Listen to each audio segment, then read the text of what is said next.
Hello students, let us continue our topic prokaryotic cell that we just started yesterday. Okay, so ये first point हमने कल discuss किया था. The prokaryotic cells are represented by bacteria, blue-green algae, mycoplasma and PP yellow. Okay, then they are generally smaller and multiply more quickly than eukaryotic cell. अब ये जो prokaryotic cell होते हैं इनकी साइज यूकैरियोटिक सेल से काफी छोटी होती है. कल हमने साइजेस को कंपेयर किया था. जो बैक्टीरिया जो माइकोप्लाज्मा होते हैं वो 0.3 माइक्रोमीटर तक होते हैं और बैक्टीरिया 3 to 5 माइक्रोमीटर तक होते हैं. तो और हमारा जो आरबीसी है वो 7 माइक्रोमीटर तक होता है. मतलब बैक्टीरिया जो है वो हमारे यूकैरियोटिक सेल से साइज में काफी छोटे होते हैं और काफी सिंपल भी होते हैं. अब साइज छोटी है, ऑर्गेनाइजेशन सिंपल है, दैट्स वाई जो प्रोकैरियोट्स है उनका जो रेट ऑफ डिवीजन है, मतलब सेल डिवाइड करने का जो रेट है वो हम यूकैरियोट से काफी ज्यादा होता है. मतलब वो हम यूकैरियोट्स के से काफी जल्दी अपनी पॉपुलेशन को इंक्रीज कर सकते हैं. जितना सिंपल सेल होता है ना उतना जो सेल डिवीजन का रेट होता है वो हाई होता है. तो बैक्टीरिया का सेल्यूलर ऑर्गेनाइजेशन बहुत सिंपल है, इसलिए उनका मल्टीप्लाई होने का जो रेट है वो काफी ज्यादा है. ये पॉइंट में ये कहने का लॉजिक है.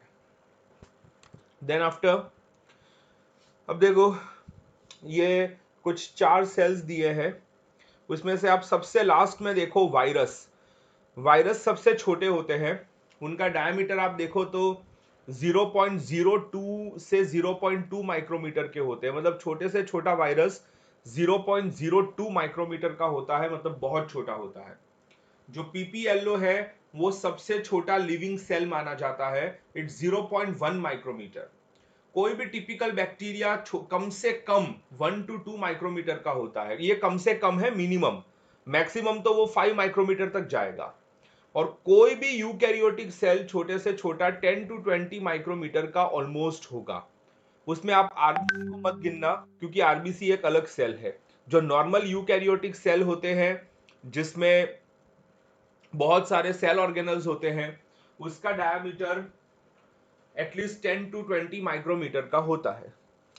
तो ये डायग्राम्स आपको याद रखने हैं और इनके जो शेप इनका जो डायमीटर नीचे लिखा है वो आपको याद रखना है. ये एमसीक्यू में आपको पूछ सकते हैं. नेक्स्ट, दे में very greatly in shape and size. ये चारों चार शेप मैंने आपको किंगडम मोनेरा में करवा दिया है, तो अब हम इसको बिल्कुल भी डिस्कस नहीं करने वाले.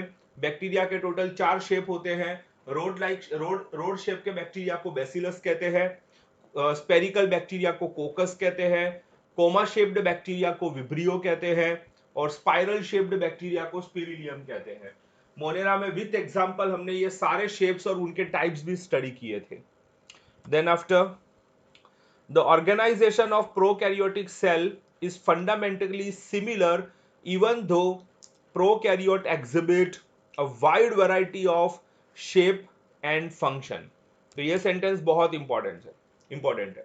जो प्रोकैरियोट्स होते हैं, जो बैक्टीरिया होते हैं, उनमें आपको है ना बहुत सारे अलग अलग टाइप के बैक्टीरिया मिलेंगे. कुछ स्पेरिकल होते हैं, कुछ रोड शेप के होते हैं, कुछ कोमा शेप के होते हैं, कुछ स्पाइरल शेप के होते हैं. तो आपको बैक्टीरिया बहुत सारे टाइप के मिलेंगे, अलग अलग डिफरेंट टाइप्स ऑफ बैक्टीरिया मिलेंगे. जब आप दो बैक्टीरिया को माइक्रोस्कोप में ऑब्जर्व करोगे तो आपको लगेगा कितने अलग है, लेकिन उनकी जो फंडामेंटल प्रॉपर्टीज होती है वो सेम होती है. मतलब कि बैक्टीरिया का शेप भले ही अलग हो, लेकिन जिस उनका जो बेसिक स्ट्रक्चर है, जो मेटाबॉलिज्म है, जो बेसिक प्रॉपर्टीज होती है, वो दुनिया के सारे बैक्टीरिया की ऑलमोस्ट सेम होती है. खाली उनका शेप अलग अलग हो सकता है. तो ये इस पॉइंट का इंपॉर्टेंस है. देख लो क्या लिखा है. The organisation of prokaryotic cell is fundamentally similar. तो ऑर्गेनाइजेशन का मतलब होता है सेल स्ट्रक्चर. सबका सेल स्ट्रक्चर ऑलमोस्ट सेम है, खाली शेप और फंक्शन अलग अलग हो सकते हैं. ऐसे all prokaryotes have a cell wall surrounding the cell membrane except in mycoplasma. तो ये भी आपको याद है, तो किंगडम मोनेरा में हमने पूरा सेल वॉल स्टडी किया था. मैंने आपको पूरा सेल एनवलप स्टडी करवाया था बैक्टीरिया का। तो जो माइकोप्लाज्मा होते हैं उनमें सेल वॉल नहीं होती है, और जो माइकोप्लाज्मा को छोड़ के जो बाकी सारे बैक्टीरिया होते हैं उनमें एक सेल वॉल प्रेजेंट होती है। और आपको ये भी पढ़ाया था वो सेल वॉल किससे बनती है,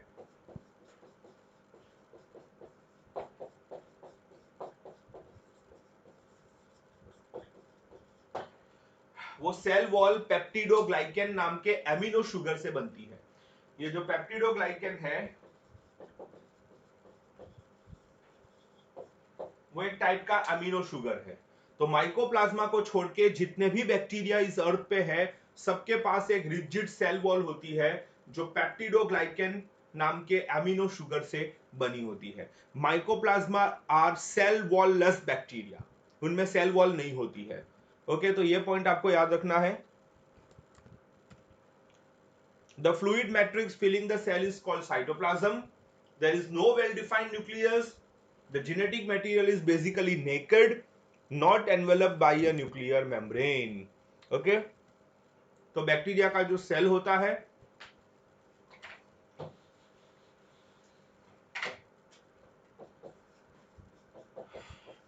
बैक्टीरिया का जो सेल होता है उसमें सबसे आउटर कवर जो होता है वो सेल वॉल होता है। सेल वॉल के बाद आता है प्लाज्मा मेम्ब्रेन, प्लाज्मा मेम्ब्रेन के बाद आता है साइटोप्लाज्म, और साइटोप्लाज्म के बाद आता है उनका जेनेटिक मटेरियल मतलब के डीएनए। तो किसी भी बैक्टीरिया के सेल में ये चार बेसिक चीजें होती है। आउटर कवर सेल वॉल होता है, सेल वॉल के अंदर की साइड प्लाज्मा मेम्ब्रेन होती है, प्लाज्मा मेम्ब्रेन जिसको कवर करता है वो साइटोप्लाज्म होता है। साइटोप्लाज्म सेमी सॉलिड होता है, जेली जैसा होता है, कल के लेक्चर में आपको बताया था। और साइटोप्लाज्म में एक्चुअली साइटोप्लाज्म में न्यूक्लियस होता है बट not well defined,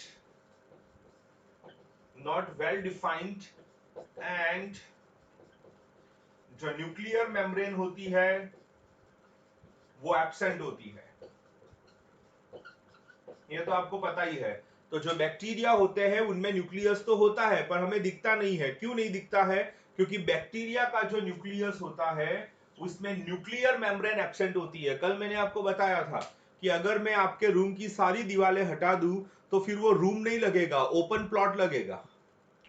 किसी भी रूम को हम रूम तब कहते हैं जब वो चारों साइड से दीवालों से कवर्ड हो। तो न्यूक्लियस आपको तब दिखेगा जब उसमें न्यूक्लियर मेम्ब्रेन प्रेजेंट हो।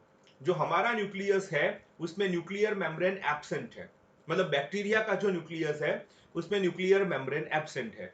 फिर ये जो न्यूक्लियस होता है उसमें क्या होता है, जो न्यूक्लियस होता है उसमें डीएनए होता है। बैक्टीरिया का जो डीएनए है उसे हम नेकेड डीएनए कहते हैं।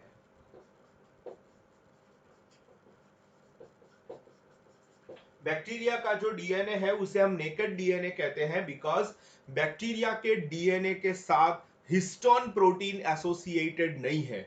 ओके, तो नेकेड डीएनए कहते हैं बिकॉज हिस्टोन प्रोटीन जो होता है वो एब्सेंट होता है।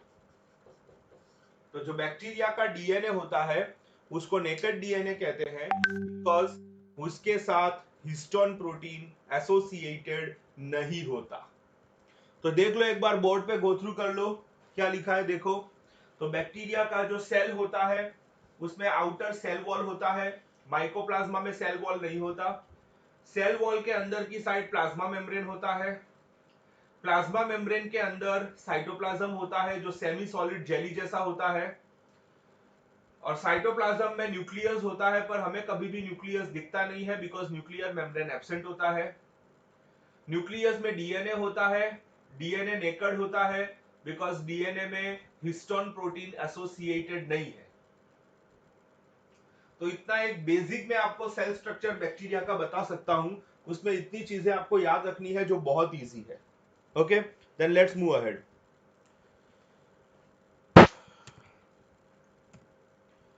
In addition to the genomic DNA, the single chromosome or the circular DNA, Many bacteria have small circular DNA outside the genomic DNA. This small circular DNA are called plasmids. तो मैंने आपको kingdom Monera में प्लास्मिड्स बताया था. Okay,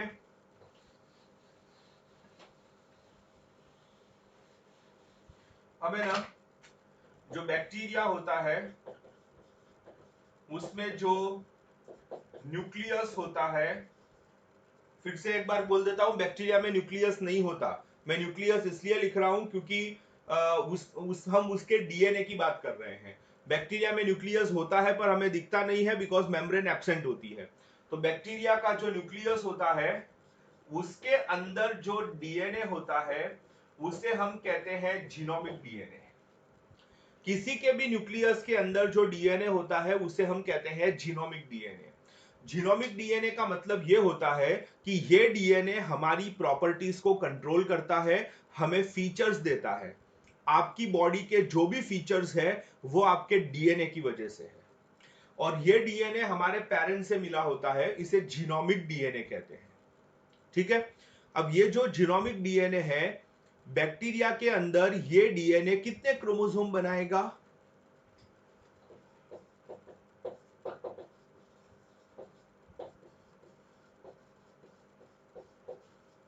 bacteria के अंदर ये DNA single chromosome बनाएगा. क्यों एक ही क्रोमोसोम बनाएगा? बिकॉज जीनोमिक डीएनए के साथ हिस्टोन प्रोटीन एसोसिएटेड नहीं है.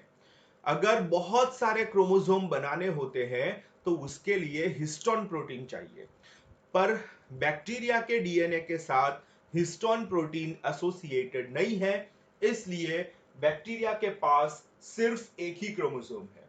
और हमारा जो डीएनए होता है ना, वो ऐसा सीधा होता है. मतलब ये एक एंड है और ये एक एंड है हमारे डीएनए में, और ये दोनों एंड ऑपोजिट डायरेक्शन में रहते हैं. ऐसे डीएनए को लीनियर डीएनए कहते हैं. लेकिन बैक्टीरिया का जो डीएनए है उसके दोनों एंड क्लोज्ड है, उसे सर्कुलर डीएनए कहते हैं.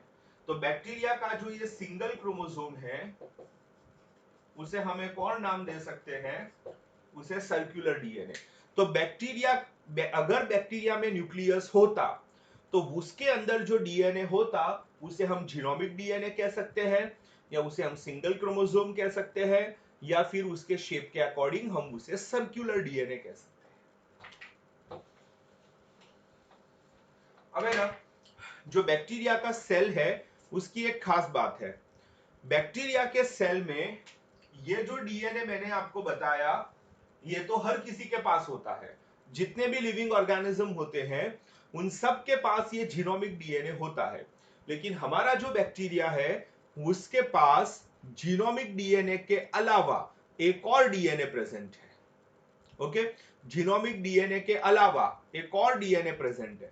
ये डीएनए न्यूक्लियस के बाहर है. अगर बैक्टीरिया में न्यूक्लियस होता ना तो ये दूसरा वाला डीएनए न्यूक्लियस के बाहर होता. बाहर मतलब एक्स्ट्रा, न्यूक्लियस से बाहर, एक्स्ट्रा न्यूक्लियर डीएनए. तो बैक्टीरिया के पास एक एडिशनल डीएनए होता है. अगर बैक्टीरिया में न्यूक्लियस होता तो ये एडिशनल डीएनए न्यूक्लियस के बाहर होता. तो हम उसे कहते हैं extra nuclear DNA. Extra nuclear DNA. Okay, ये जो बैक्टीरिया का जीनोमिक डीएनए है उसे सिंगल क्रोमोसोम कहते हैं. लेकिन ये जो एडिशनल डीएनए है वो कोई क्रोमोसोम नहीं बनाता, तो उसे हम कहते हैं एक्स्ट्रा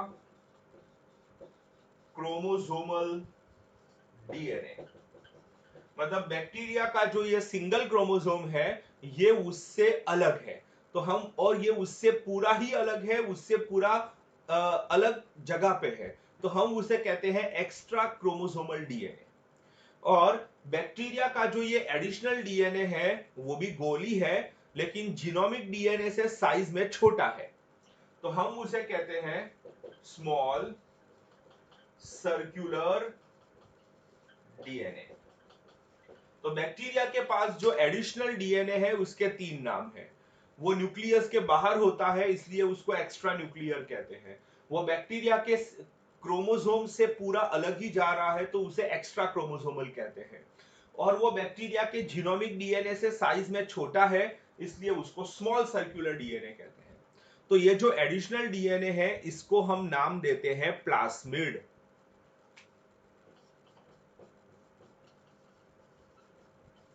ये जो एडिशनल डीएनए है उसे हम नाम देते हैं प्लास्मिड।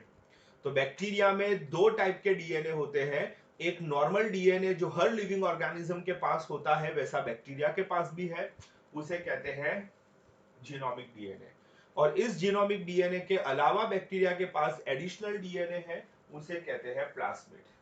तो ओवरऑल समरी ये है कि बैक्टीरिया के पास दो टाइप के डीएनए होते हैं, जीनोमिक डीएनए एंड प्लास्मिड। तो ये हो गया। Then after the plasmid confers certain unique phenotypic characters to such bacteria. One such character is resistance to antibiotics. ये भी मैंने आपको किंगडम मोरेरा में पढ़ाया था। बैक्टीरिया के नॉर्मल फंक्शंस, बैक्टीरिया के नॉर्मल फंक्शंस के लिए कौन सा डीएनए होता है?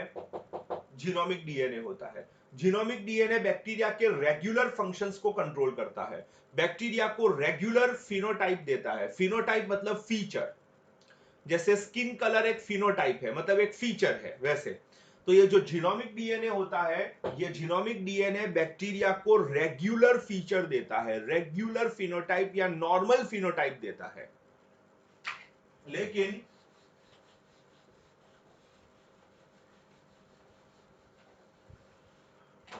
लेकिन ये जो प्लास्मिड होता है ये बैक्टीरिया को स्पेशल फिनोटाइप देता है, मतलब कि ये बैक्टीरिया को स्पेशल फीचर देता है।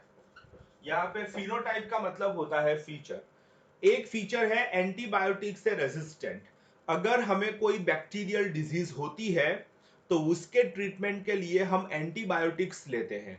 एंटीबायोटिक्स बैक्टीरिया को मार देता है, लेकिन अब कुछ बैक्टीरिया ऐसे डेवलप हो रहे हैं जिनको एंटीबायोटिक से कोई फर्क नहीं पड़ता, मतलब कि एंटीबायोटिक अब धीरे धीरे बैक्टीरिया को मार नहीं पा रही है। ऐसा क्यों हो रहा है? ऐसा इसलिए हो रहा है क्योंकि बैक्टीरिया एंटीबायोटिक से रेजिस्टेंट होते जा रहे हैं। रेजिस्टेंट मतलब अब एंटीबायोटिक से उनको कोई फर्क नहीं पड़ता। ऐसा क्यों हो रहा है? ऐसा हो रहा है बिकॉज ऑफ प्लास्मिड। ये जो प्लास्मिड होता है ना, उसके वो एक डीएनए है, और डीएनए में क्या होता है पता है? जीन्स होते हैं। तो ये जो प्लास्मिड है ना, उसके पास कुछ ऐसे जीन्स होते हैं जिससे बैक्टीरिया को एंटीबायोटिक से प्रोटेक्शन मिल जाता है, रेजिस्टेंट मिल जाता है। ये नॉर्मल फंक्शन नहीं है, ये स्पेशल फंक्शन है, और ये फंक्शन सारे बैक्टीरिया के पास नहीं होता। ये फंक्शन उन्हीं बैक्टीरिया के पास होता है जिनके पास वो जीन प्रेजेंट है। तो प्लास्मिड बैक्टीरिया को कैसा फंक्शन देता है?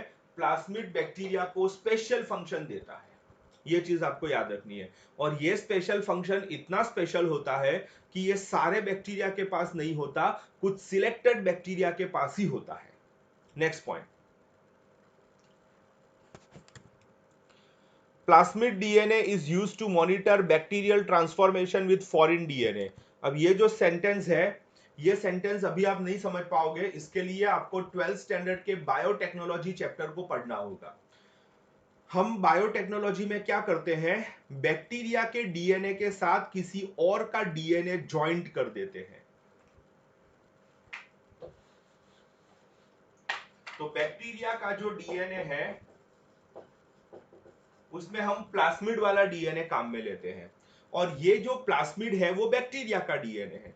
हम बायोटेक्नोलॉजी में क्या करते हैं? बैक्टीरिया के डीएनए के साथ किसी और ऑर्गेनिज्म के डीएनए को ज्वाइंट कर देते हैं। किसी और ऑर्गेनिज्म के डीएनए को कहते हैं फॉरेन डीएनए। तो फॉरेन डीएनए का मतलब है वो डीएनए जो बैक्टीरिया का नहीं है, लेकिन बैक्टीरिया के डीएनए के साथ ज्वाइंट हो जाता है। तो बायोटेक्नोलॉजी में हम बैक्टीरिया के प्लास्मिड डीएनए को किसी और ऑर्गेनिज्म के डीएनए के साथ ज्वाइंट करते हैं। तो ये ज्वाइंट करने से जो नया डीएनए बनता है, वो नए डीएनए को कहते हैं रिकॉम्बिनेंट डीएनए। तो बैक्टीरिया के डीएनए को जब हम किसी और ऑर्गेनिज्म के डीएनए के साथ ज्वाइंट कर देते हैं, तो ज्वाइंट करने के बाद जो नया डीएनए बनता है उसको रिकॉम्बिनेंट डीएनए कहते हैं। और ये जो रिकॉम्बिनेंट डीएनए है, इट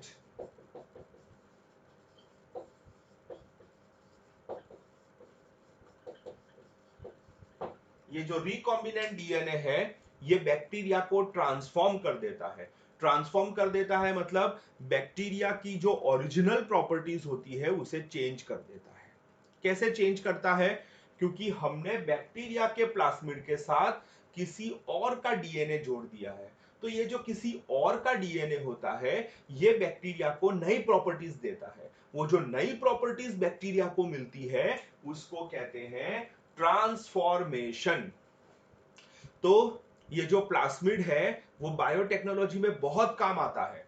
किसी और के डीएनए को स्टडी करने के लिए हम किसी और का डीएनए बैक्टीरिया के प्लाज्मिड के साथ ज्वाइन कर देते हैं और फिर बैक्टीरिया में उसको स्टडी करते हैं।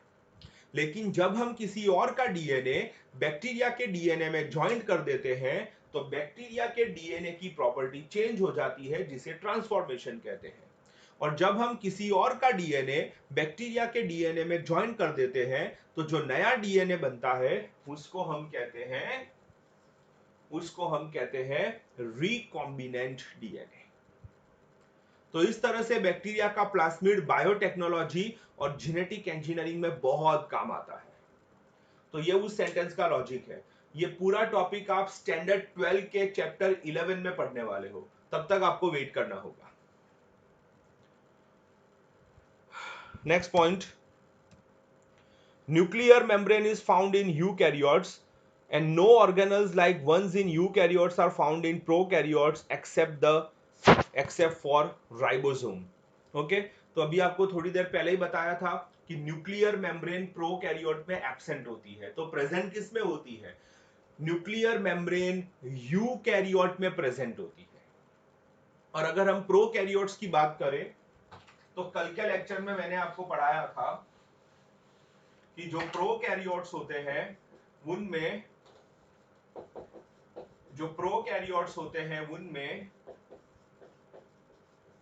मेम्ब्रेन बाउंडेड जो सेल ऑर्गेनल्स होते हैं वो एब्सेंट होते हैं।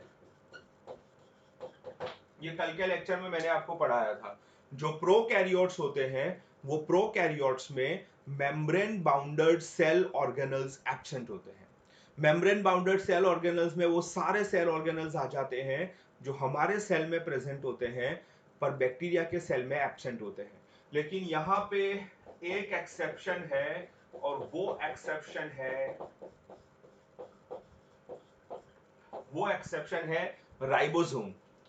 राइबोसोम एक ऐसा सेल ऑर्गेनल है जो मेम्ब्रेन बाउंडेड नहीं है। इसका मतलब राइबोसोम में कोई मेम्ब्रेन नहीं है, इसका मतलब राइबोसोम बैक्टीरिया में प्रेजेंट है। ओके, तो बैक्टीरिया में सिर्फ एक ही सेल ऑर्गेनल प्रेजेंट है जिसका नाम है राइबोसोम, क्योंकि उसमें मेम्ब्रेन नहीं है। जिस सेल ऑर्गेनल्स में मेम्ब्रेन होती है वो बैक्टीरिया में एब्सेंट होते हैं। Okay, next point, prokaryotes have something unique in the form of inclusions. तो किंगडम मोनेरा याद करो। किंगडम मोनेरा के अंदर एक टॉपिक मैंने आपको पढ़ाया था,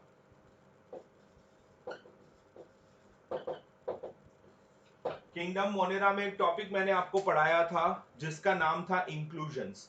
इंक्लूजन्स का मतलब होता है इंक्लूजन बॉडीज।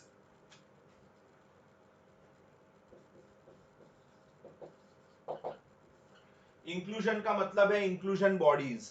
ये आपको किंगडम मोनेरा में पढ़ाया था। बैक्टीरिया के सेल में कुछ स्पेशल स्ट्रक्चर्स होते हैं जिसमें फूड स्टोर किया जाता है, उसे इंक्लूजन बॉडीज कहते हैं। मैंने आपको 2-3 टाइप की इंक्लूजन बॉडीज भी पढ़ाई थी, but for that you have to refer kingdom Monera, उसमें मैंने आपको पूरा डिटेल में करवाया है। तो बैक्टीरिया के सेल में इंक्लूजन बॉडीज प्रेजेंट होते हैं। Then after, a specialized differentiated form of cell membrane called mesosome is the characteristics of prokaryotes. They are essentially the infoldings of cell membrane. ठीक है। तो बैक्टीरिया का जो सेल होता है, जैसे कि ये बैक्टीरिया का सेल है, तो मैंने आपको किंगडम मोनेरा में पढ़ाया था कि हमारे सेल का जो पावर हाउस होता है उसे माइटोकॉन्ड्रिया कहते हैं। माइटोकॉन्ड्रिया हमारे सेल के लिए एटीपी बनाता है, एडिनोसाइन ट्राइफॉस्फेट, जिससे हमें एनर्जी मिलती है। लेकिन माइटोकॉन्ड्रिया मेम्ब्रेन बाउंडेड होता है, इसलिए वो बैक्टीरिया में एब्सेंट होता है।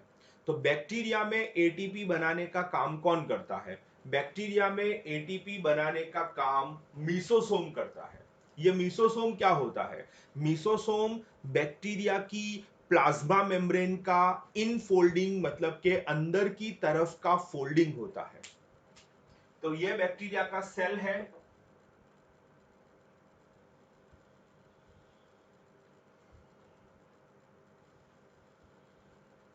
इस तरह से बैक्टीरिया की प्लाज्मा मेम्ब्रेन अंदर की तरफ फोल्ड हो जाती है। ये वाला फोल्डिंग मैंने लंबा बनाया है, वो ट्यूबुलर दिखता है, और ये वाला फोल्डिंग मैंने फुला हुआ बनाया है, वो सैक लाइक लगता है। सैक लाइक मतलब पूरा फुला हुआ, स्वॉलन। इनको मीसोसोम कहते हैं।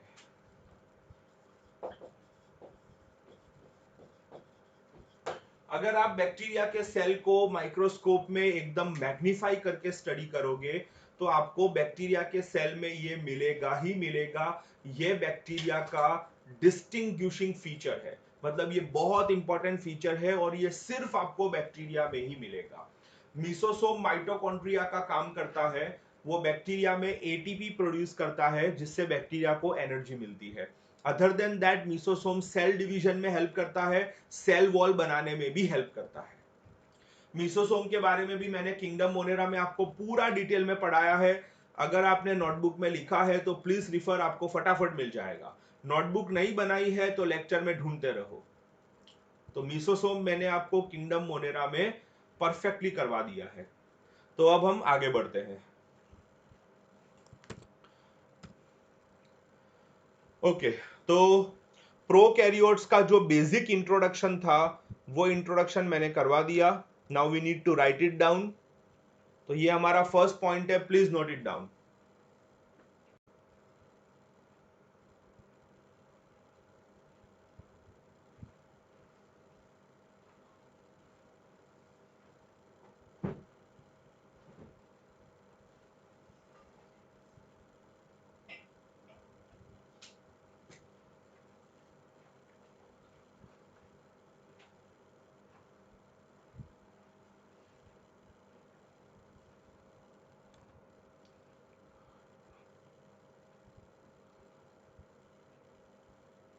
Next point.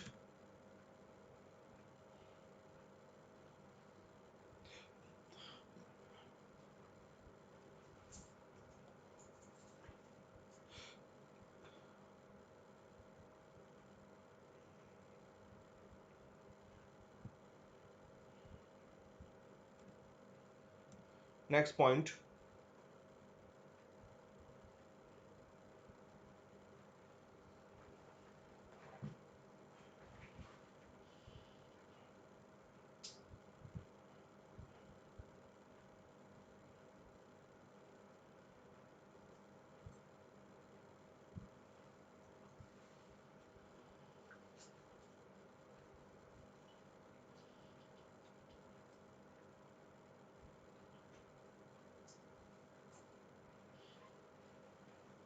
Next point.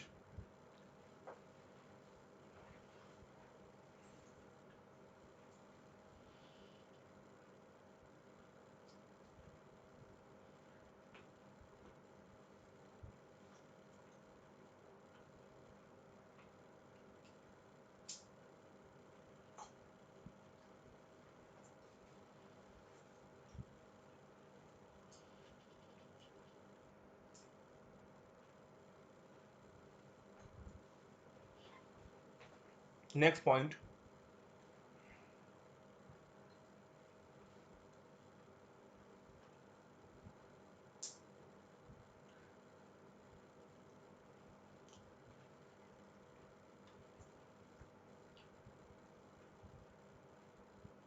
Next point.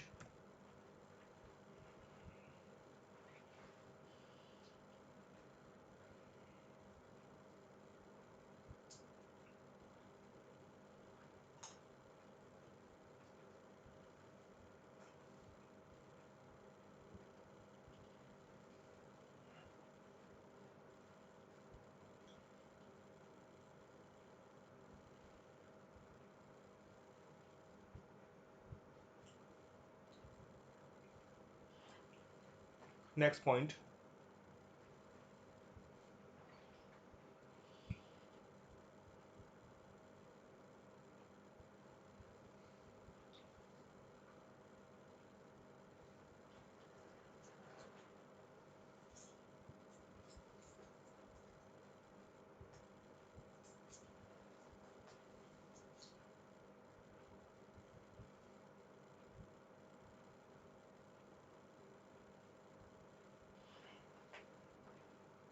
Next point.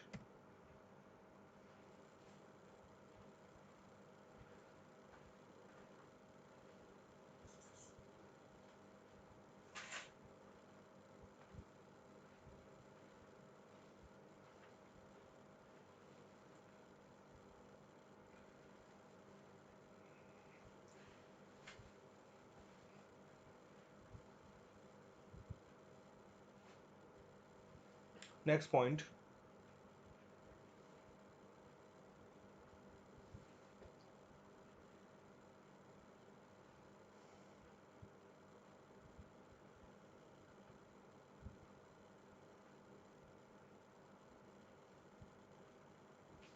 Next point.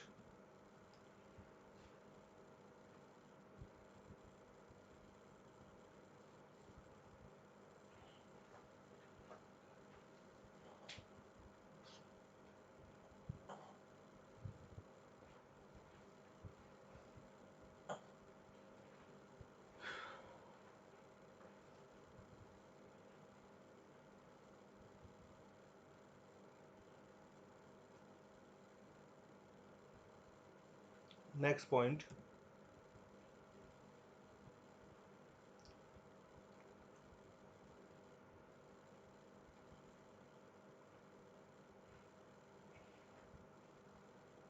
Next point.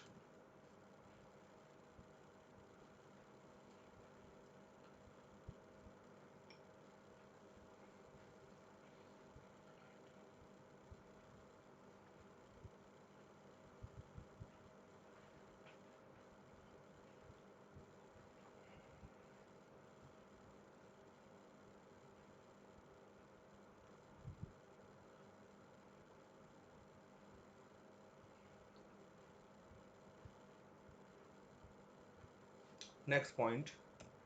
अब आपको ये टाइटल देना है cell envelope and its modification. ये वाला टॉपिक किंगडम मोनेरा में हो गया है, इसलिए मैं फटाफट इसको मैं खत्म करने वाला हूँ।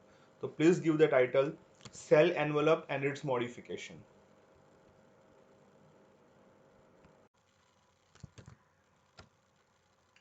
Now, most prokaryotic cells, particularly the bacterial cells, have a chemically complex cell envelope. The cell envelope consists of a tightly bound three-layered structure. The outermost glycocalyx, followed by a cell wall, and then the plasma membrane. तो हमें bacteria का cell envelope study करना है। Cell envelope kingdom Monera के detailed वाले lecture में एकदम detail में समझा दिया था, तो यहाँ पे हम फटाफट उसे कंप्लीट कर देंगे। तो बैक्टीरिया का जो सेल एनवलप होता है, बैक्टीरिया का जो सेल एनवलप होता है, सेल एनवलप क्या होता है? सेल एनवलप वो लेयर है जो पूरे सेल को कवर करता है। हमें ये स्टडी करना है कि ये जो सेल एनवलप है उसमें एग्जैक्टली कितने लेयर्स है। ओके, तो सेल एनवलप सेल का कवर है, वो कितने लेयर से बना है वो हमें स्टडी करना है। In the case of bacteria, cell envelope में टोटल 3 लेयर्स होते हैं। जो फर्स्ट लेयर होता है उसको कहते हैं ग्लाइकोकैलिक्स, जो सेकेंड लेयर होता है उसको कहते हैं सेल वॉल, और जो थर्ड लेयर होता है उसको कहते हैं प्लाज्मा मेम्ब्रेन, पीएम मतलब प्लाज्मा मेम्ब्रेन। तो बैक्टीरिया का जो सेल एनवलप है या वो स्ट्रक्चर जो सेल को कवर करता है, एक्चुअली उसमें 3 लेयर्स होते हैं। ये ग्लाइकोकैलिक्स जो है वो सबसे आउटर मोस्ट लेयर है। ग्लाइकोकैलिक्स जो है वो सबसे आउटर मोस्ट लेयर है, सेल वॉल मिडिल लेयर है, और प्लाज्मा मेम्ब्रेन जो है वो प्लाज्मा मेम्ब्रेन जो है वो सबसे इंडर मोस्ट लेयर है। तो इस ऑर्डर में हमें जाना है। ओके। ये तीनों तीन एकदम डिटेल में ये किस केमिकल से बने हैं सब कुछ हमने किंगडम मोनेरा में पढ़ लिया है। तो यहाँ पे फटाफट, तो आप प्लीज ये पॉइंट पहले नोट डाउन कर लीजिए। This is the first point.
The next point, although each layer of the envelope form distinct function, they act together as a single protective unit.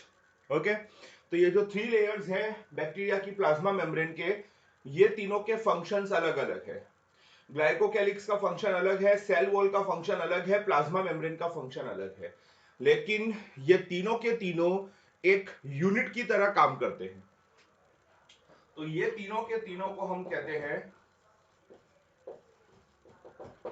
Single unit. Okay, तो ये तीनों के functions अलग अलग है, लेकिन तीनों एक साथ रहते हैं। तीनों एक साथ रहते हैं, इसलिए हम इन तीनों को कहते हैं single unit. Right. Then next point, bacteria can be classified into two groups on the basis of difference in the cell envelopes and the manner in which they respond to staining procedure developed by Gram. That is, those take up the Gram stains are Gram positive and the others that do not are called Gram negative bacteria. तो ये जो gram positive gram negative था वो भी मैंने kingdom Monera में आपको पूरा समझा दिया था। ओके, बैक्टीरिया की जो सेल वॉल होती है, ये बैक्टीरिया की जो सेल वॉल होती है, वो सेल वॉल में एक एसिड होता है जिसका नाम है टेकोइक एसिड। अगर ये सब आपको याद नहीं है तो अगेन कहता हूं, चैप्टर 2 का जो नोट्स आपने नोटबुक में लिखा है उसमें ये सेल एनवेलप वाला टॉपिक गो थ्रू करो, आपको सब याद आ जाएगा, या फिर लेक्चर फिर से देखो, आपको सब याद आ जाएगा। बैक्टीरिया की जो सेल वॉल थी, मैंने किंगडम मोनेरा में आपको क्या पढ़ाया था, जो बैक्टीरिया की सेल वॉल होती है उसमें कुछ बैक्टीरिया की सेल वॉल में एक एसिड होता है जिसका नाम है टेकोइक एसिड, और कुछ बैक्टीरिया ऐसे होते हैं जिनके सेल वॉल में टेकोइक एसिड नहीं होता है। तो वो बैक्टीरिया जिनके सेल वॉल में टेकोइक एसिड होता है वो ग्राम स्टेन को पकड़ता है, और वो बैक्टीरिया जिसके सेल वॉल में टेकोइक एसिड नहीं होता है वो ग्राम स्टेन को नहीं पकड़ता है। ग्राम स्टेन एक स्टेन होता है जो बैक्टीरिया को पर्पल कलर देता है। तो जिस बैक्टीरिया के सेल वॉल में टेकोइक एसिड है उसमें पर्पल कलर रहेगा, वो बैक्टीरिया को कहेंगे ग्राम पॉजिटिव बैक्टीरिया। और जिस बैक्टीरिया के सेल वॉल में वो टेकोइक एसिड नहीं है उसमें वो पर्पल कलर थोड़ी देर के बाद गायब हो जाएगा, मतलब कि वो कलर होल्ड नहीं कर पा रहा है, ऐसे बैक्टीरिया को कहते हैं ग्राम नेगेटिव बैक्टीरिया। तो सेल वॉल का जो कॉम्पोजिशन होता है ऑन दैट बेसिस हम कह सकते हैं कि भाई बैक्टीरिया दो टाइप के होते हैं, ग्राम पॉजिटिव बैक्टीरिया होते हैं और ग्राम नेगेटिव बैक्टीरिया होते हैं। तो ये वाला टॉपिक हम पूरा क्लियर मोनेरा में कर चुके हैं, इसलिए बहुत ज्यादा डिटेल में अभी मैं नहीं जा रहा हूं। नेक्स्ट पॉइंट है, glycocalyx differs in composition and thickness among different bacteria. It could be a loose sheath called slime layer in some, while in others it may be thick and tough called the capsule. अब हम बात करते हैं glycocalyx की।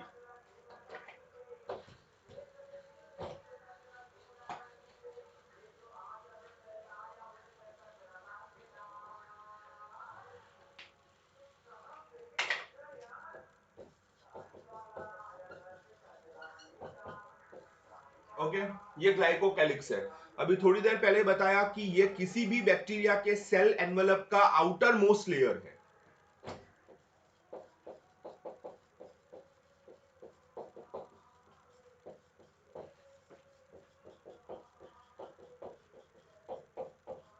ये किसी भी bacteria के सेल एनवेलप का आउटर मोस्ट लेयर है। अब है ना, ये जो ग्लाइकोकैलिक्स है, ये अलग, इसकी जो थिकनेस होती है वो अलग अलग बैक्टीरिया में अलग अलग होती है।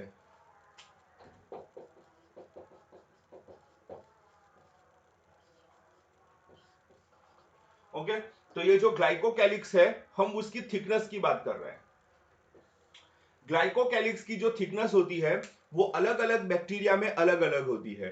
कुछ बैक्टीरिया ऐसे होते हैं जिसमें ग्लाइकोकैलिक्स की थिकनेस कम होती है और वो एक लूज लेयर होता है।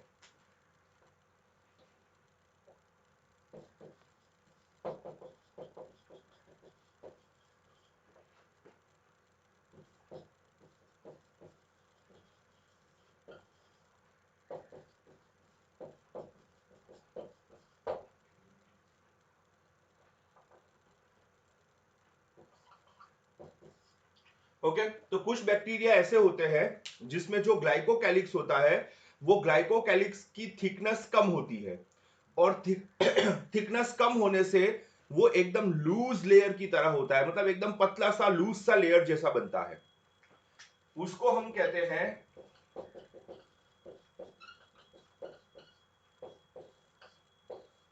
उसे हम कहते हैं स्लाइम लेयर। तो अगर किसी बैक्टीरिया में ग्लाइकोकैलिक्स पतला है और वो एक लूज लेयर की तरह सेल को कवर करता है, तो उसे हम कहते हैं स्लाइम लेयर। लेकिन कुछ बैक्टीरिया ऐसे होते हैं जिसमें ग्लाइकोकैलिक्स एकदम थिक होता है।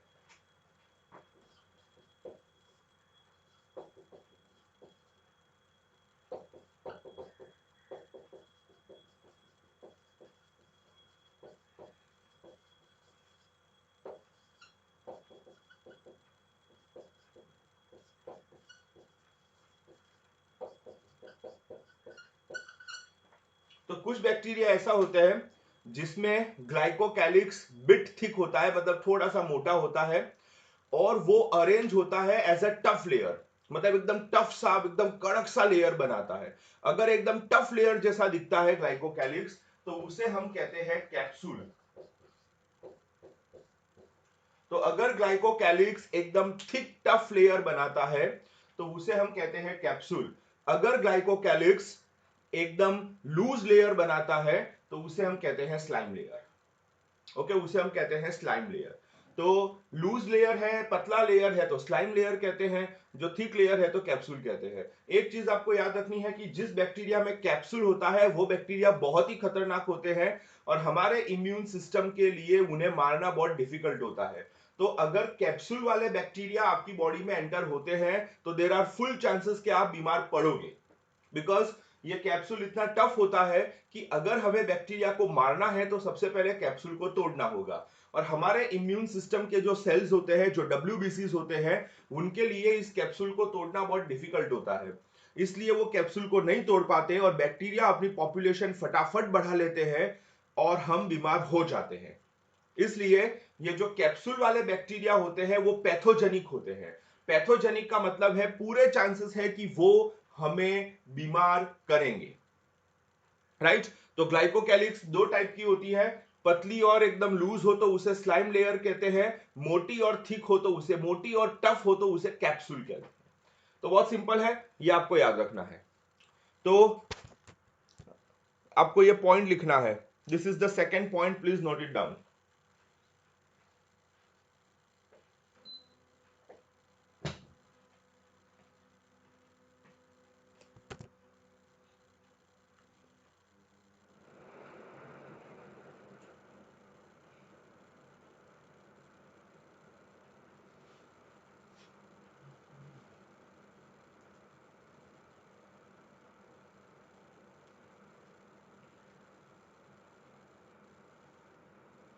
Next point,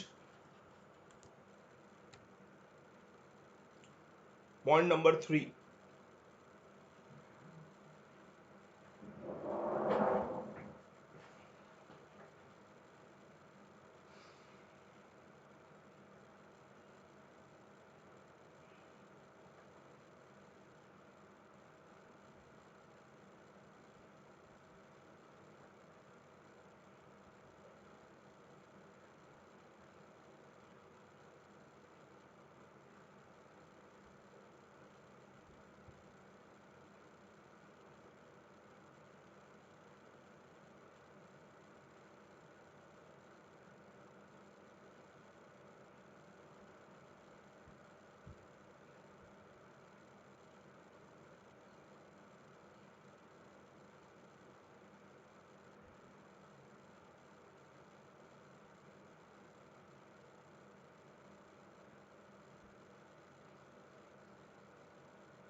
next point,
okay so let's move ahead.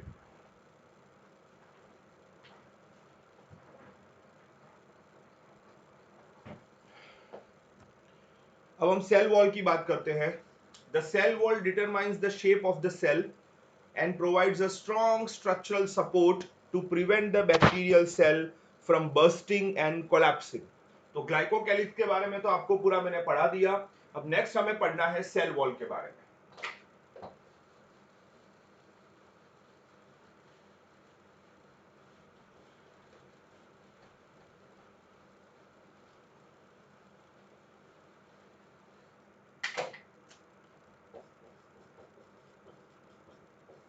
Okay तो ग्लाइकोकैलिक्स जो होता है वो बैक्टीरिया में आउटर मोस्ट लेयर होता है, उसके अंदर की तरफ सेल वॉल होता है। तो सेल वॉल जो होता है वो बन जाता है मिडिल लेयर। सेल वॉल जो है वो बन जाता है मिडिल लेयर। अब ये जो सेल वॉल है ये बैक्टीरिया को शेप देता है। आपने 4 टाइप के बैक्टीरिया पढ़े थे on the basis of their shape, coccus, bacillus, spirillum, vibrio. ये जो भी शेप होता है वो सेल वॉल देता है, और सेल वॉल इतना रिजिड होता है कि वो बैक्टीरिया का शेप मेंटेन भी करता है। तो सेल वॉल की एक प्रॉपर्टी होती है कि वो रिजिड होता है, उसमें भी खास करके बैक्टीरिया का तो काफी रिजिड होता है। तो ये रिजिड सेल वॉल होता है। Then after provides shape to bacteria and maintains shape। ये सेल वॉल का एक फंक्शन है। सेल वॉल ही बैक्टीरिया को शेप देता है, बिकॉज सेल वॉल रिजिड होता है। ओके सेल वॉल रिजिड होता है, रिजिड होता है तो उसका जो शेप होता है बैक्टीरिया का शेप वही हो जाता है। तो इसका मतलब ये होता है कि सेल वॉल ही बैक्टीरिया को शेप देता है, और सेल वॉल रिजिड होता है तो सेल वॉल अपना शेप चेंज नहीं करता। तो अगर सेल वॉल का शेप चेंज नहीं होगा तो बैक्टीरिया का शेप भी चेंज नहीं होगा। इसका मतलब ये होता है कि वो बैक्टीरिया का शेप मेंटेन भी करता है। ओके वो बैक्टीरिया का शेप मेंटेन भी करता है। अब बैक्टीरिया कभी कभी बहुत खराब कंडीशन में रहते हैं, जैसे पानी में रहते हैं, हमारी बॉडी में रहते हैं। तो अलग अलग हमारी बॉडी में रहना इजी नहीं होता है, पानी में रहना इजी नहीं होता है। तो हमारी बॉडी में रहते वक्त क्या होता है कि हमारी बॉडी का जो फ्लूइड है वो बैक्टीरिया के सेल में एंटर हो जाता है। तो बैक्टीरिया का सेल स्वेल हो जाएगा और स्वेल होके फट सकता है। उसी तरह जब बैक्टीरिया पानी में रहता है तो हो सकता है पानी बैक्टीरिया के सेल में एंटर हो या पानी बैक्टीरिया के सेल से बाहर निकले, दोनों में से कोई भी एक पॉसिबिलिटी हो सकती है। अगर पानी बैक्टीरिया के सेल में एंटर हो रहा है तो बैक्टीरिया का सेल अगेन स्वेल होके बर्स्ट हो सकता है, फट सकता है। लेकिन यहाँ पे भी सेल वॉल की एक प्रॉपर्टी काम आ जाती है कि हमारा बैक्टीरिया का सेल वॉल रिजिड है। ये रिजिड सेल वॉल बैक्टीरिया के सेल को फटने से या बर्स्ट होने से बचाता है। Okay so prevent bursting. लेकिन उल्टा सोचे कि अगर पानी बैक्टीरिया के सेल के मतलब साइटोप्लाज्म से पानी बैक्टीरिया के सेल के बाहर निकल गया तो क्या होगा पता है, सेल स्वेल होने के बदले श्रिंक हो जाएगा। अगर सेल श्रिंक हो जाएगा तो वो कोलैप्स हो सकता है, टूट सकता है। लेकिन ये जो सेल वॉल इतना मजबूत है कि ये बैक्टीरिया के सेल को टूटने से भी बचा देता है।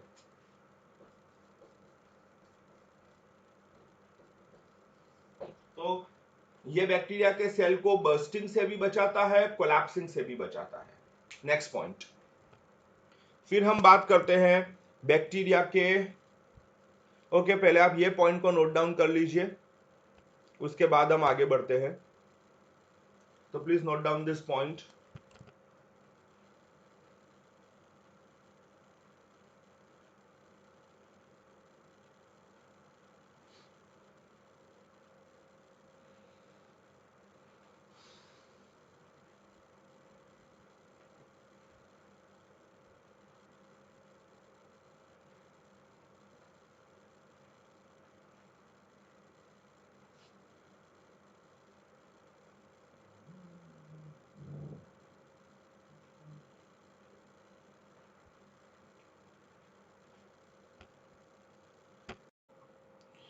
Then after, let us talk about plasma membrane. Plasma membrane is selectively permeable in nature and interacts with the outside world. तो प्लाज्मा मेम्ब्रेन का एक फीचर है जो आपको याद रखना है, प्लाज्मा मेम्ब्रेन सिलेक्टिव परमिएबल है। अब ये सिलेक्टिव परमिएबल क्या होता है? सेल वॉल हमने स्टडी कर लिया, देन हमें बैक्टीरिया का स्टडी करना है।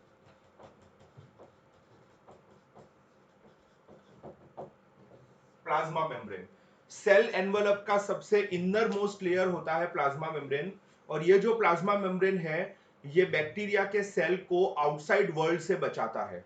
मतलब बैक्टीरिया के प्लाज्मा मेम्ब्रेन के अंदर का एनवायरनमेंट और प्लाज्मा मेम्ब्रेन के बाहर का एनवायरनमेंट टोटली डिफरेंट होता है।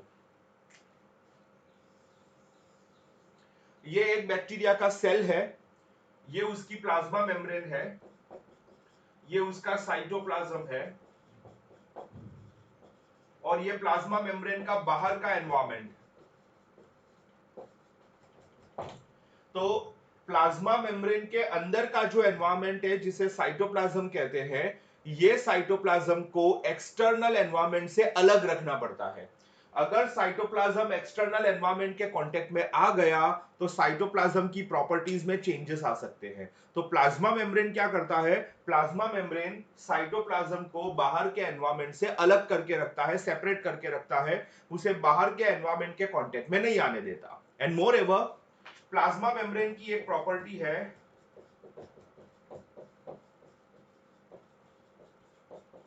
प्लाज्मा मेम्ब्रेन की एक प्रॉपर्टी है कि प्लाज्मा मेम्ब्रेन सिलेक्टिव परमिएबल है। अब ये सिलेक्टिव परमिएबल क्या होता है? सिलेक्टिव परमिएबल का मतलब होता है कि देखो प्लाज्मा मेम्ब्रेन जो है वो क्या करता है,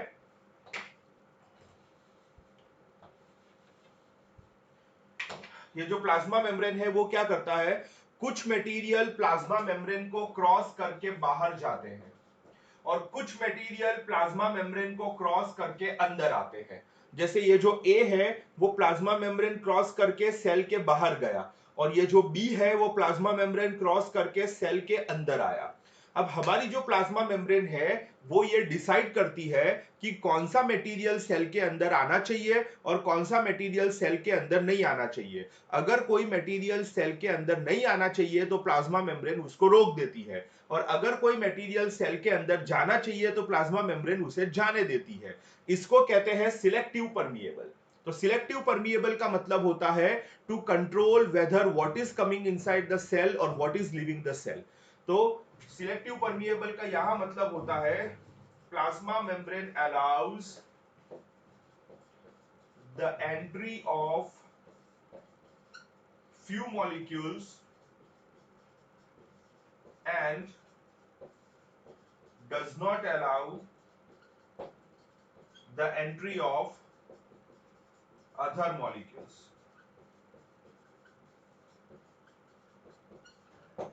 तो सिलेक्टिव परमिएबल का मतलब क्या होता है, plasma membrane allows the entry of few molecules. मतलब प्लाज्मा मेम्ब्रेन जो है वो कुछ मॉलिक्यूल्स को अपने अंदर आने देती है और कुछ मॉलिक्यूल्स को अपने अंदर नहीं आने देती, तो वो सिलेक्टिव होता है। सपोज मैं है ना आप में से किसी एक को अपने घर इनवाइट करता हूं।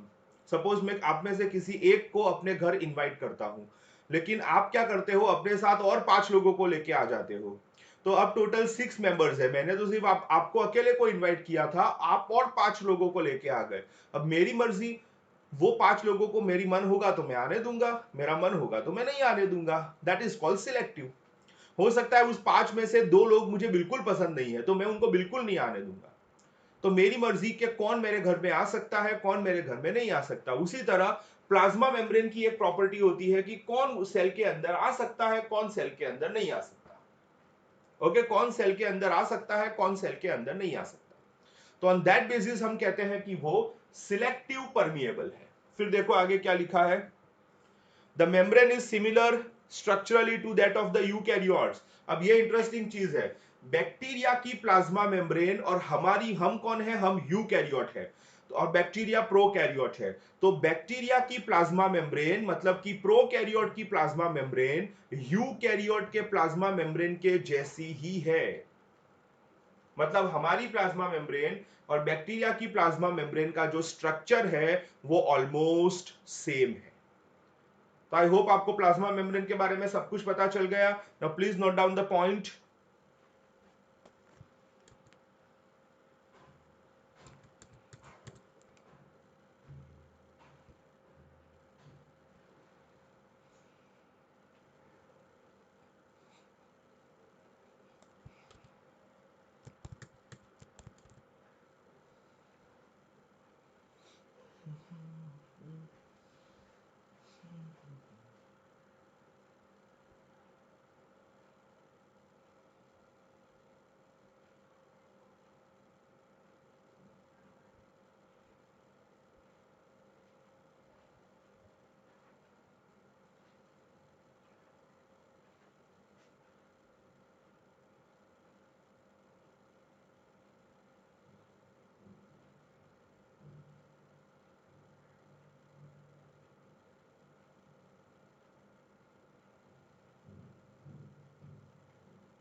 ओके, देन आगे बढ़ते हैं।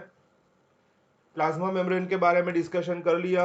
अब नेक्स्ट देखो, a special membranous structure is the mesosome which is formed by extension of plasma membrane into the cell. The extension is in the form of vesicle, tubules और lamellae. Mesosome के बारे में अभी थोड़ी देर पहले ही हमने डिस्कस किया था कि बैक्टीरिया का जो सेल होता है, बैक्टीरिया का जो सेल होता है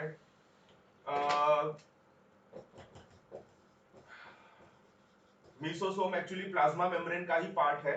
तो हमारा जो टॉपिक है प्लाज्मा मेम्ब्रेन, उसके अंदर ही हम मीसोसोम को पढ़ रहे हैं। अब बैक्टीरिया का जो सेल होता है, वो सेल की जो प्लाज्मा मेम्ब्रेन होती है वो इनवर्ड फोल्ड करती है। ये बैक्टीरिया का सेल है। तो बैक्टीरिया में ना सेल ऑर्गेनल्स नहीं होते हैं। हमारे सेल में बहुत सारे सेल ऑर्गेनल्स होते हैं और हर सेल ऑर्गेनल का अपना एक काम होता है जो वो करते रहते हैं। लेकिन जो बैक्टीरिया है, बैक्टीरिया में सेल ऑर्गेनल्स नहीं होते हैं। तो सेल ऑर्गेनल नहीं होने से बैक्टीरिया को मजबूरी में कुछ ऐसे स्ट्रक्चर्स बनाने पड़ते हैं जो हमारे सेल ऑर्गेनल जैसे काम करे। उसमें से एक स्ट्रक्चर बैक्टीरिया बनाता है, वो है मीसोसोम। ओके, मीसोसोम अभी थोड़ी देर पहले ही पढ़ाया था कि बैक्टीरिया की जो प्लाज्मा मेम्ब्रेन है वो इनवर्ड फोल्ड हो जाती है, मतलब अंदर की तरफ फोल्ड हो जाती है और वो अलग अलग टाइप के स्ट्रक्चर्स बनाती है, अलग अलग शेप के स्ट्रक्चर्स बनाती है, जिसको हम मीसोसोम कहते हैं। ये पॉइंट पे क्या लिखा है कि मीसोसोम बेसिकली वेसिकल, ट्यूबुल्स और लेमिले, ये 3 टाइप के शेप बनाता है। तो अब है ना, ये बैक्टीरिया की प्लाज्मा मेम्ब्रेन है। ये प्लाज्मा मेम्ब्रेन अंदर की तरफ ऐसे फोल्ड हो जाती है, या फिर ये प्लाज्मा मेम्ब्रेन अंदर की तरफ ऐसे फोल्ड हो जाती है, या फिर ये प्लाज्मा मेम्ब्रेन जो है वो अंदर की तरफ ऐसे फोल्ड होती है। इसमें से भी ब्रांचेस निकलती है, इसमें से भी ब्रांचेस निकलती है। ऐसे स्ट्रक्चर्स अराइज होते हैं। तो जब बैक्टीरिया की प्लाज्मा मेम्ब्रेन अंदर की तरफ फोल्ड होती है तो ये 3 शेप के स्ट्रक्चर्स अराइज होते हैं, ये 3 शेप्स होते हैं। उसमें से जो ये ऊपर वाला शेप है उसे ट्यूबुलर कहते हैं,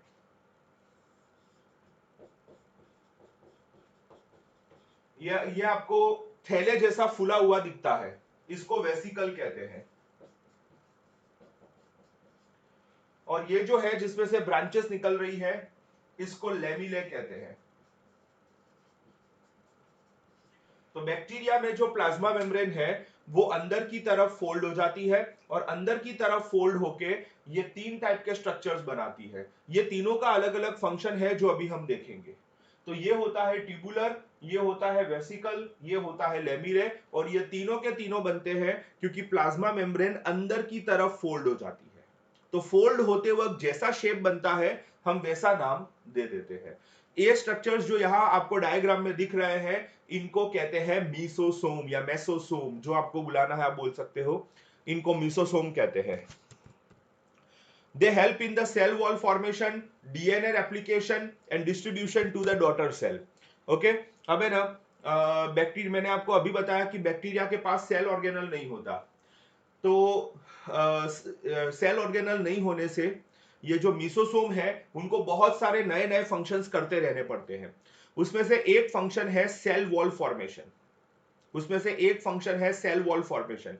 जब बैक्टीरिया का सेल डिवाइड होता है और जो नए सेल्स बनते हैं वो नए सेल में सेल वॉल नहीं होती है, वो सेल अभी अभी बने हैं ना तो उनमें सेल वॉल नहीं होती है, तो वो नए सेल में सेल वॉल बनानी पड़ती है। तो सेल वॉल बनाने का काम मीसोसोम का है। फिर सेल डिवीजन के टाइम पे क्या होता है, एक सेल डिवाइड करता है तो 2 सेल बनते हैं, तो दोनों सेल को दोनों सेल में डीएनए ट्रांसफर करना पड़ता है। जो जो सेल डिवाइड होता है उसके पास एक डीएनए होता है, लेकिन डिवीजन के बाद 2 नए सेल बनते हैं तो हमें 2 नए डीएनए चाहिए। तो जो ओल्ड डीएनए है उसको कॉपी करके नया डीएनए बनाया जाता है। फॉर एग्जाम्पल,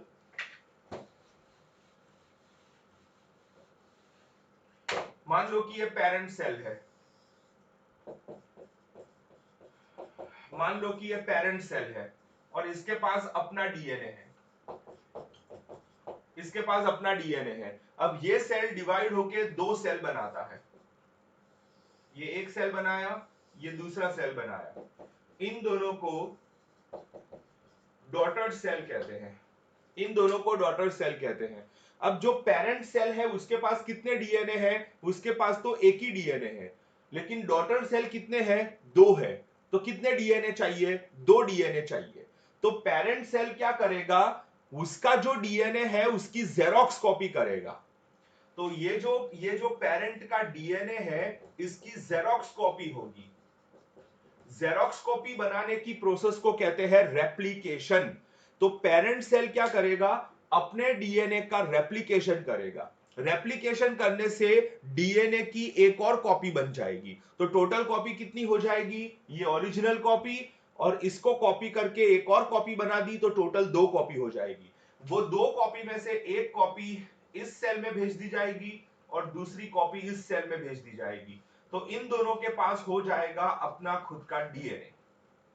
तो इससे आपको क्या पता चला, इससे यह पता चलता है कि एक डीएनए को कॉपी करके नया डीएनए बनाना हो तो प्रोसेस का नाम है रेप्लिकेशन। हमारे सेल में तो रेप्लिकेशन के लिए बहुत सारी चीजें होती है जो हेल्प करती है, लेकिन बैक्टीरिया में कुछ भी नहीं होता। तो बैक्टीरिया में डीएनए को कॉपी करके नया डीएनए बनाने में कौन हेल्प करता है, मेसोसोम हेल्प करता है। ओके, मेसोसोम हेल्प करता है। फिर देखो आगे, they also help in respiration. ये जो मेसोसोम होते हैं ना, वो जो अभी थोड़ी देर पहले डायग्राम में मैंने आपको मेसोसोम बताए थे, वो ऑक्सीजन और कार्बन डाइऑक्साइड को स्टोर कर सकते हैं। तो मेसोसोम ऑक्सीजन को स्टोर कर सकता है जो सेल को मिल सकता है, और इसके बदले में वो कार्बन डाइऑक्साइड भी स्टोर कर सकता है जो सेल के बाहर निकल जाता है। तो इसका मतलब ये हुआ कि मेसोसोम जो है वो रेस्पिरेशन में भी हेल्प करता है। ओके, फिर देखो क्या लिखा है, सिक्रीशन प्रोसेस। सिक्रीशन मतलब कचरा बाहर फेंकना। मेसोसोम जो है वो काफी सारी चीजों को अपने अंदर स्टोर करके जरूरत पड़ने पर सेल के बाहर फेंक सकता है, इसको कहते हैं सिक्रीशन। फिर देखो, to increase the surface area of the plasma membrane. Mesosome अंदर ही अंदर फोल्डिंग्स बनाता है। अगर ये सारे फोल्डिंग्स को खोल दिया जाए तो प्लाज्मा मेम्ब्रेन बहुत बड़ा हो जाएगा, लेकिन प्लाज्मा मेम्ब्रेन छोटा रहता है, वो अंदर से पूरा फोल्डेड रहता है। तो इसका मतलब ये हुआ कि मेसोसोम के जो फोल्डिंग्स होते हैं वो प्लाज्मा मेम्ब्रेन के सरफेस एरिया को इंक्रीज कर देते हैं। तो वो स्पेस बहुत कम ऑक्यूपाई करेगा, लेकिन उसका सरफेस एरिया बहुत ही ज्यादा हो जाएगा। और लास्ट क्या लिखा है कि वो एंजाइमेटिक कंटेंट, काफी सारे मेसोसोम एंजाइम स्टोर करते हैं। कौन से एंजाइम स्टोर करते हैं वो भी मैं आपको बता देता हूं।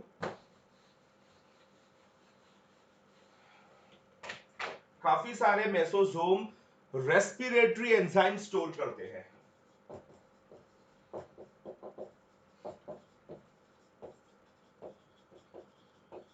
काफी सारे मेसोसोम रेस्पिरेटरी एंजाइम स्टोर करते हैं। अब ये रेस्पिरेटरी एंजाइम क्या होता है?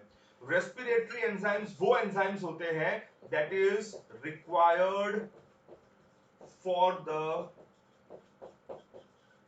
Production of adenosine triphosphate ATP.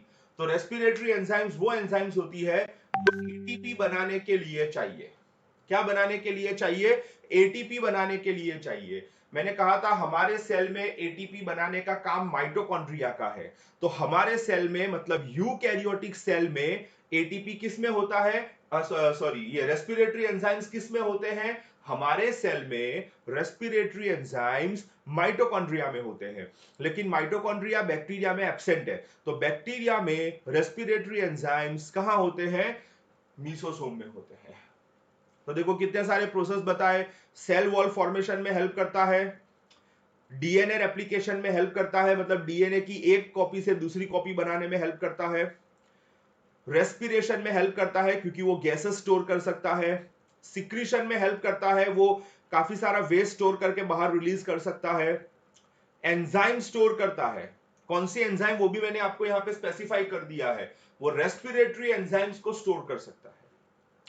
Okay तो डियर स्टूडेंट्स, आज का लेक्चर हम यही एंड करते हैं, बिकॉज 1 घंटे का एमसीक्यू लेक्चर है प्लस ये भी 1 घंटे का हो गया है, तो 2 hours is enough for today.